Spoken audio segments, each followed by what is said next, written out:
Petite vidéo pour vous montrer comment fonctionnent les simulations. Comment on pourrait appeler ça? Bah, les simulations sur Cinéma 4D. On va y aller très simplement. Je vais prendre un petit moment d'explication, mais en vérité, normalement, je sais pas. En principe, si je vous le montre, vous devriez savoir en déduire le reste. Tout ça parce qu'on m'a reproché de faire trop, que les élèves recopient trop. Ce qui c'est pas grave, hein, c'est normal de reprocher ça. C'est juste que comment enseigner ça en fait. C'est vrai que ça m'épate. Bon, petit aparté comme ça, hop, je vais faire un grand plan comme ça et je vais vous montrer le principe. Plane. Et ensuite, si je fais un cube à côté, je crée une primitive comme ça. Je veux que mon cube tombe sur mon plan, mais comment dire, bah, qui est une simulation, quoi, qui tombe et puis qui rebondit dessus. Pardon. Euh, Donc je vais faire un cube pas trop grand, hein, parce que là j'ai zoomé vraiment beaucoup beaucoup. Alors que si je fais un cube plus petit, vous verrez aussi bien de quoi il en retourne. Donc si vous avez suivi les tutos précédents, normalement vous les avez suivis. Euh, Ici, Plane, Cinema 4D fonctionne avec des tags. Donc ici, ce que je vais faire, c'est que sur le coin là, c'est sur cette partie-là qu'on met des tags. Sur le plane, je vais faire un clic droit et je vais aller chercher simulation. Bah oui, c'est les simulations. Simulation tag collider body. Si vous êtes sur une version française, c'est simulation et corps collision. Je retraduis parce que moi j'ai commencé sur une version française, ce qui fait que ça me déstabilise un peu. Euh, et du coup, je vais vous perdre, donc je vais laisser ça en anglais. Et le cube, on va choisir simulation et rigid body. D'accord? Et là, on appuie sur play. Boum. Et vous avez votre cube qui tombe. Évidemment, ça fonctionne toujours de la même manière, hein, Cinema 4D, c'est que les paramètres, vous les changez en bas.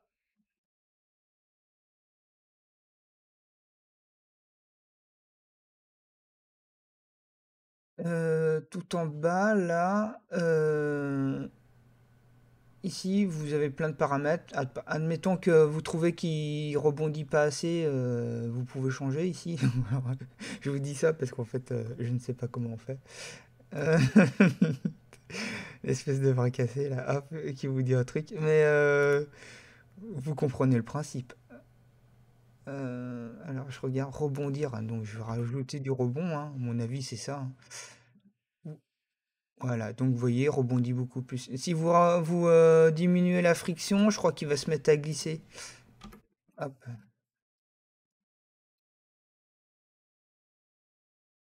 Ouais, comme il rebondit, on voit que dalle en fait là, ici. Hop.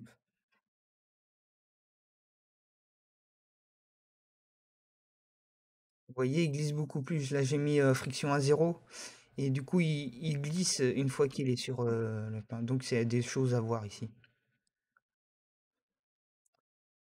Donc, le principe, il est le suivant. Il est suivant, il est très très simple, hein. C'est vous, euh, vous mettez des tags, collider et un tag. Vous allez dans Tag Simulation et tout va très bien, Madame la Marquise. Hop. Du coup, on va aller un peu plus loin. Je vais effacer tout ça, on va recommencer. Je sais qu'il y en a qui aiment pas quand on efface tout, mais moi je m'en fous. Enfin, on n'est pas, c'est de l'informatique, hein, ça se refait facilement les choses. Comme me disait un enseignant, disait un de mes profs que j'ai eu, faire et défaire, c'est travailler. Voilà. Hop.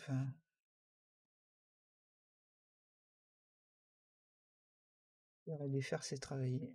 C'est- Petite anecdote, comme ça, j'avais un chef qui refaisait, défaisait et la boîte s'est cassée la gueule. Donc voilà. Simulation Tag, Collider Body, ok? Oh, quelle jouissance de voir des gens se casser la gueule, c'est drôle. Bon, mis à part ça, oui, quelle espèce de je suis, je m'en fiche.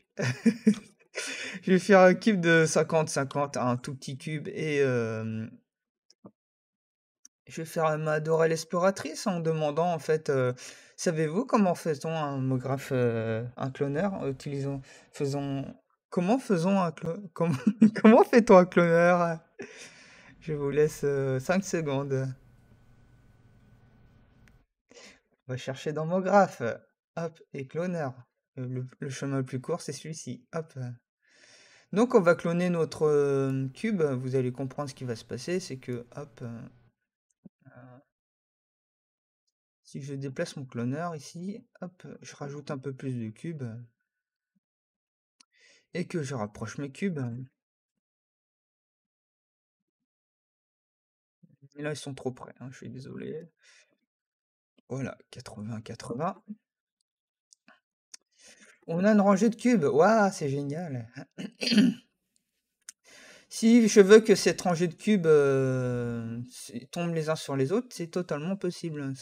Donc, juste précédemment, je vous ai montré le principe. Maintenant, vous pouvez faire des combos avec les mots graphes et autres,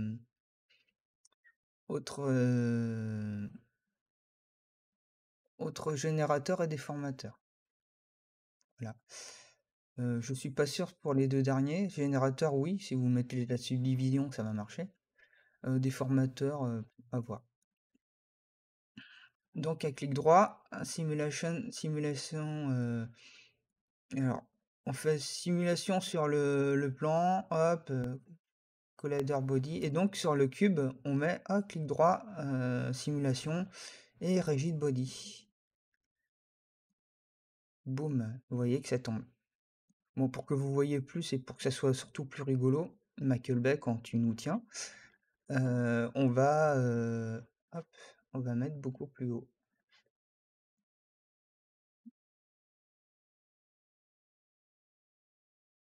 Boum, voilà. Toujours pareil, hein, vous pouvez changer les paramètres si vous souhaitez, afin qu'il y ait plus de rebond. Maintenant, on va faire un autre combo. De toute façon, c'est que ça, hein, c'est des trucs que je vous ai montré précédemment dans d'autres vidéos. Mais là, du coup, normalement, ce que je vous montre ici, ça va un tout petit peu plus loin. Donc, je vous conseille, si vous ne s'est pas saisi là ce que je vais vous montrer, de revoir les autres vidéos, de les refaire, hein, c'est pas plus compliqué que ça. Le cube ici, je veux dire que c'est une, alors je regarde quand est-ce que mes cubes tombent, à 40. Il faudrait qu'à 40, mon cube là arrive, au centre. Donc je vais prendre comme point de départ ici. Ça peut être une voiture, en fait, hein, donc, je vais mettre une image clé. Bon allez, je vous fais l'affront de vous expliquer, comment on met une image clé. Vous appuyez sur le gros bouton rouge là, hop. Et ensuite, vous allez à la fin, vous faites traverser la voiture. Hop. Et vous appuyez sur le gros bouton rouge, là, ici. Hop. On va voir ce que ça donne. Hop. Voilà. Donc, le cube, il tombe bien il se retrouve bien au centre quand les cubes tombent. Donc, ici, vous dites, mais pourquoi il n'y a pas de collision? Parce qu'il n'y a pas de simulation. Donc, on va faire un clic droit. Et si vous avez bien compris la manœuvre, pas comme Philippe, bon, je suis vieux, vous allez chercher le simulation tag et collider body. Et vous le mettez afin qu'il y ait une collision, hein, tout simplement. Donc, ici, vous allez cliquer sur play et boum. Alors, là où on peut avoir, parce que si j'appuie sur play, on va regarder ce qui se passe. Regardez bien vos cubes, hein. Ouais, parce que les paramètres sont les mêmes, donc les cubes agissent à peu près de la même manière. Là, c'est pas nécessaire de le faire parce que on est quelque chose de relativement léger au niveau de la physique, mais la physique c'est assez gourmand en général. Donc je vais vous montrer. Alors, il faut déjà que je puisse. Voilà. Je vais faire un petit zoom là ici en bas et vous expliquer un peu c'est quoi le machin. Une simulation, vous pouvez en fait le garder en mémoire dans un coin de vos disques durs. Parce que admettons que vous devez faire une simulation à chaque fois que vous appuyez sur play, au bout d'un moment, l'ordinateur, bah, il va calculer à chaque fois si votre scène a plein de simulations, ça va tout faire ramer au bout d'un moment. Ça arrive assez souvent, notamment avec les plugins. Donc ici en bas, vous avez dynamique, collision, mass, etc. Nous, ce qui nous intéresse ici, c'est le cache. Et ici, on a bake object. Donc bake en anglais, ça veut dire cuire, mais en gros, c'est figé, quoi. Vous pouvez figer. Si je clique sur bake object,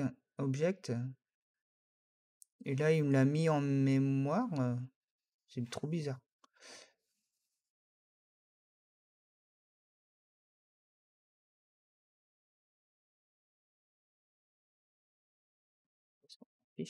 Clear object cache.